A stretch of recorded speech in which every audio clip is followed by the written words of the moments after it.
up. Are we good? Yeah! Wonderful! I've got my back to you, that's not a good start, is it? Oh, bloody hell. Here we go. I love being here. I love doing gigs here at the Royal Standard. Denzel's always great. The crowd's always great. Sorry, you're doing a photo. Let me do it that way. Yeah, great. Cool. And there's a rave outside. That's why I love performing here. It's such a fun place. And I'm Kieran, I'm from Nottingham. That is exactly the reaction I wanted. I love it. Yeah, only place in the world you'll find a Hooters about 2 minutes away from the global headquarters of Warhammer World. There's a real spectrum of man going on in Nottingham, alright? Is it any wonder I'm bisexual? Love it, love being from Notts. Hi everybody, I know we've chatted to some people. We've met Jamie Oliver and Gordon Ramsay on the front row here. So is cooking in a nursing home a lot like the Bear? Is it as stressful? I need hands, that kind of thing. No one's seen the Bear, this isn't working, so I'm going to move on. Sorry. What was your name again? Tommy, good to meet you, Tommy. Were you cool at school, Tommy? You never used to go, so very cool. Awesome. Did you have any sort of mean nicknames at school? No, that's good for you, Good. I'm glad that you avoided being bullied. Did anyone not avoid this? Anyone got any fun nicknames they were called at school? Has anyone got any harrowing, awful nicknames they were called? Might bring back a lot of trauma right now. Anyone else? Yeah. Go for it, you pop your hand up. Yeah, so when I used to play football, my nickname was Fuck's sake, who invited him? It's my nickname in comedy, this is great. One at the back as well, go for it. I used to go out and so they called me Pizza Face. Pizza Face. It's a fucking mean man, that's so mean. So I, day one of school, walked in and went, oh hey guys, I'm Kieran Shea, and they went, no you're not. You're queer and gay.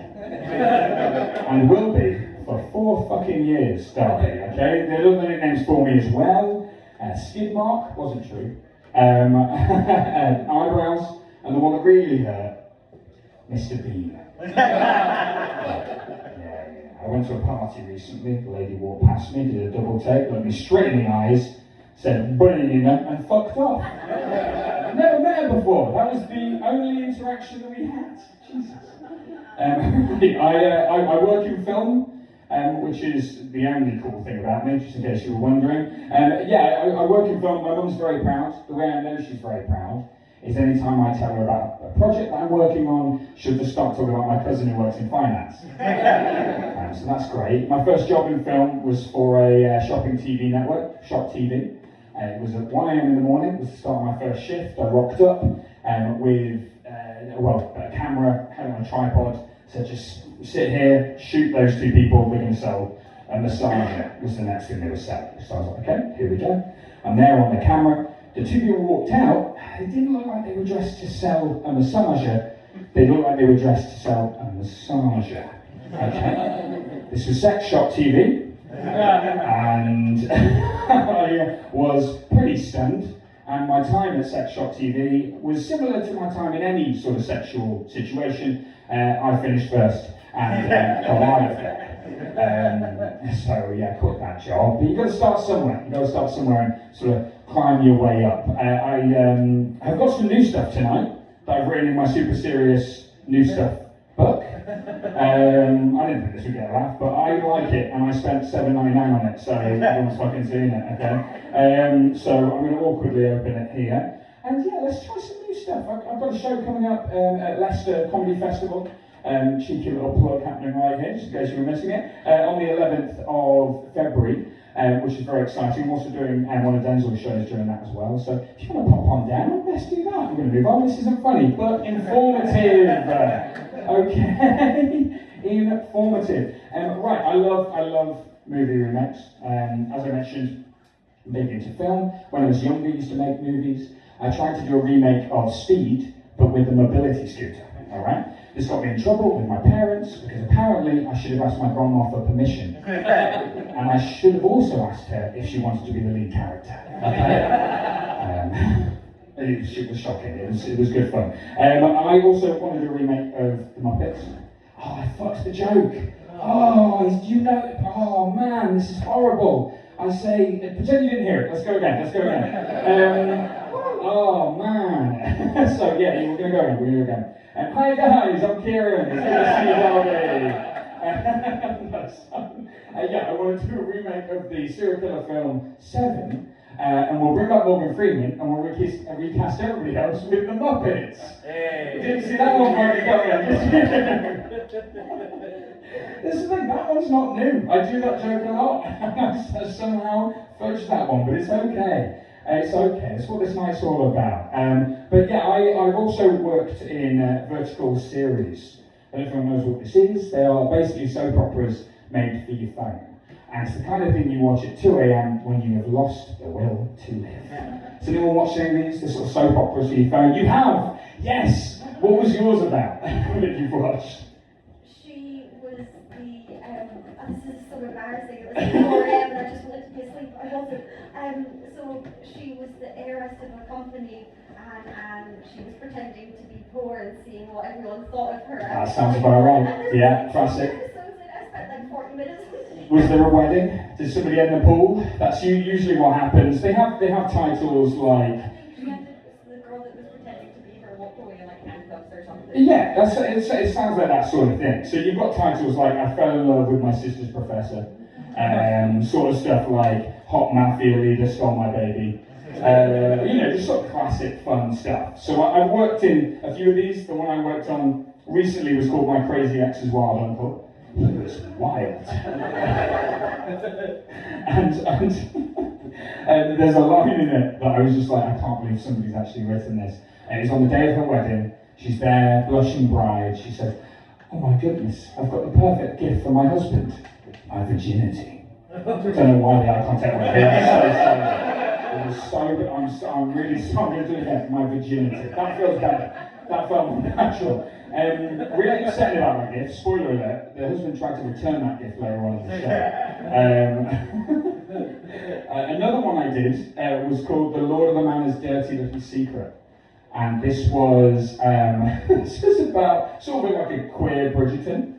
And there's a sequence where the two lead characters, the Lord of the Manor and the lowly garden boy, are there, normal stuff, making out, and they start smushing food into each other, okay? Sexy food eating, all right? And the producers said that the cake we had wasn't British enough, okay? So midway through the shoot, we're halting the shoot to go and get more British cake. What did the art department come back with? French fancies. Okie dokie. So they're smushing French fancies into each other, and these weren't normal French fancies, these had been left out. So if you've had a French fancy before and left them out, you know that the icing becomes quite hard. And what you might not know about French fancies is they are exceedingly good at ripping somebody's nipple off when you shove it into them. Okay?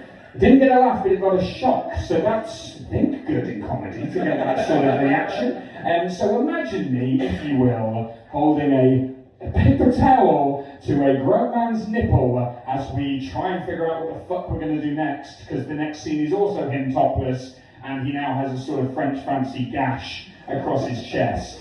What's really funny about it, funny for me, I have to laugh about it or I'll cry, is the company went bust. So I didn't get paid for that. Join film, they say. It'll be a good time. It'll be a good time. My mum's very proud of me.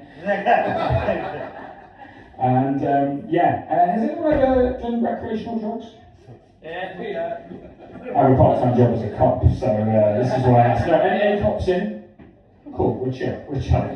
So great, you've done recreational drugs? We'll move on. I've done recreational drugs. I did them once. I was with my friend in London on a day out.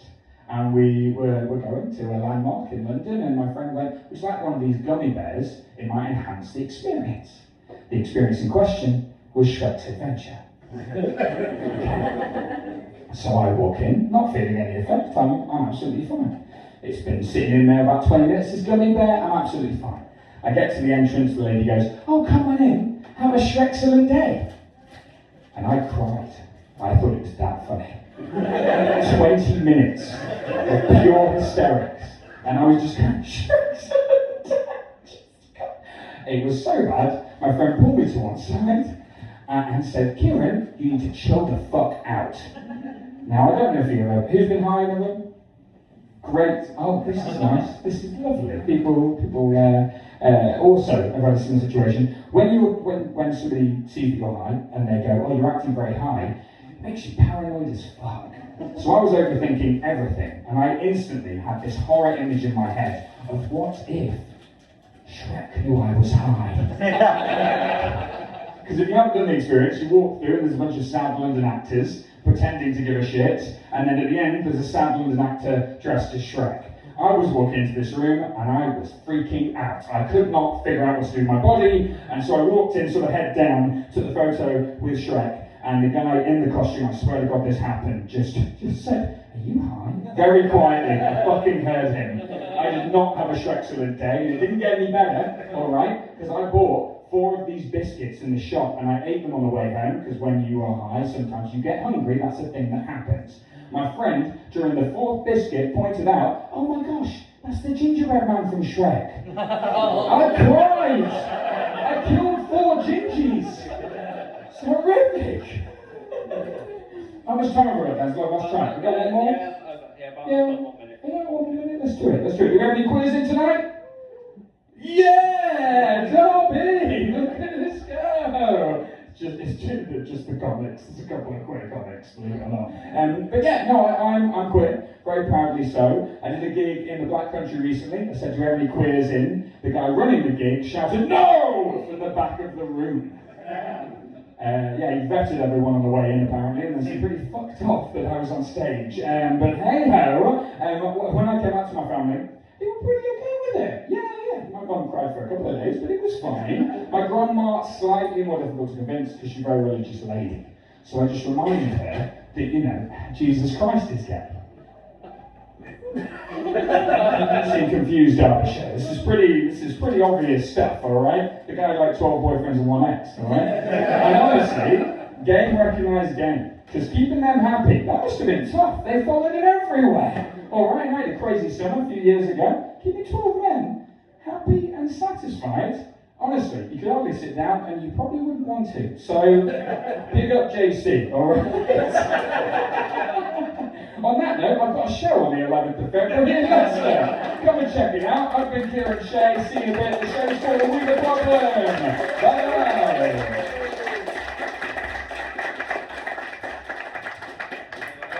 Kieran Shea, give all the time to Kieran. So, Kieran wants to talk a little bit about Jesus Christ.